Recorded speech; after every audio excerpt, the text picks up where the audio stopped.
ايه ده؟ هو في ايه؟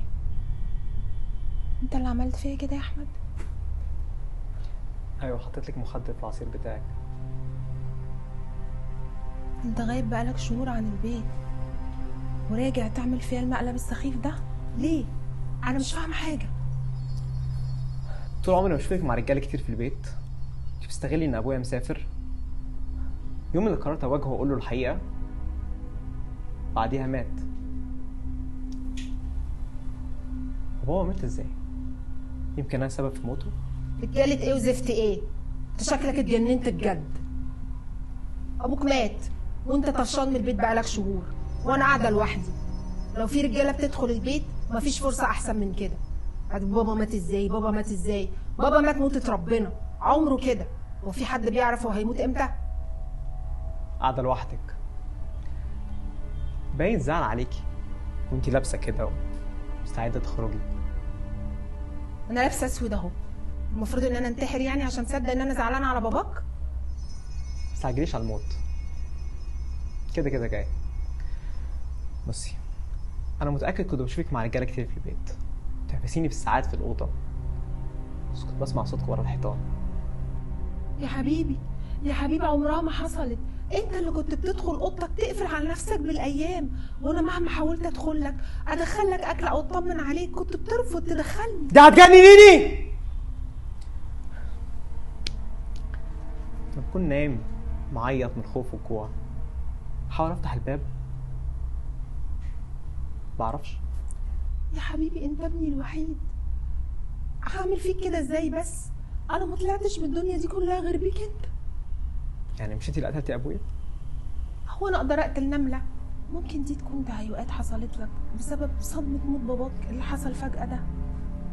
ارجع يا حبيبي البيت، ربنا يهديك واعقل كده، وانا اوعدك هوديك عند احسن دكتور نفسي فيك يا مصر يساعدنا انا وانت عشان نعدي المحنه دي. حبيبي احنا ملناش غير بعض. طول عمرك بتشككيني في نفسي، انت اللي مخليني اصدق ان انا مجنون. دليل كذبك اهو.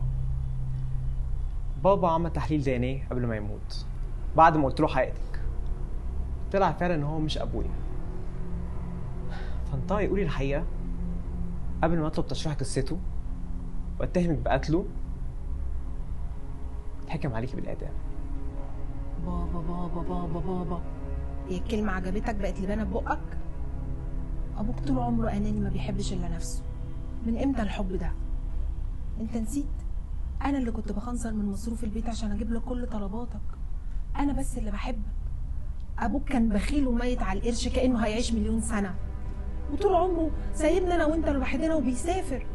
حبيبي انا وانت لوحدنا بس. وبعدين المفروض ما تبقاش زعلان قوي كده على موت باباك.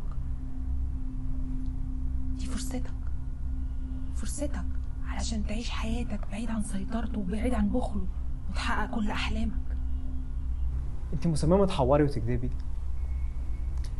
اعترفي بمزاجك بدل ما اخليكي تعترفي بطريقتي انا. بابا مات ازاي؟ قولي الحقيقه. عايز تعرف الحقيقه؟ انا فعلا قتلت باباك، قتلته عشان مصلحتك. انت خليته يشك فيا ويشك ان انت مش ابني. انا قتلته عشان احميك من شره. باباك ساب فلوس كتير قوي، كانش ينفع اسيب ميراثك واسيب الفلوس دي تضيع من ايدينا. انا عملت كده عشان بحبك. باباك لو كان عارف ان انت مش ابنه كان زمانه رمانا انا وانت في الشارع للكلاب تنهشنا. انا كان لازم اقتله قبل ما يقتلني. مين ابويا الحقيقي؟ انت ابن انا لوحدي بس. انا لوحدي بس. انا عرفت رجاله كتير على باباك بس انا عمري ما فكرت اعرف مين ابوك الحقيقي. انا كنت ببدل فيهم زي فرد الشرابات. وبرضه باباك هو السبب. محدش قال له يتجوز واحده اصغر من بنته ويعيشها بالطريقه دي ويخطف منها شبابها وعمرها. كانش ينفع كده ابدا. ويا ريته عوضني عن فرق السن ده، انما لا، ده كان على طول مسافر وسايبني لوحدي. انا بكره ابوك، بكرهه، ولو جات لي فرصه ان انا اقتله هقتله مليون مره.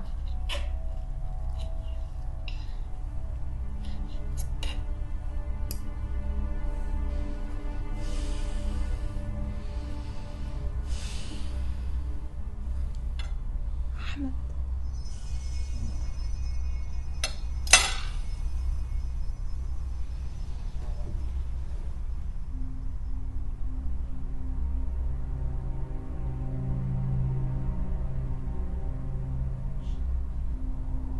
انت هتعمل ايه؟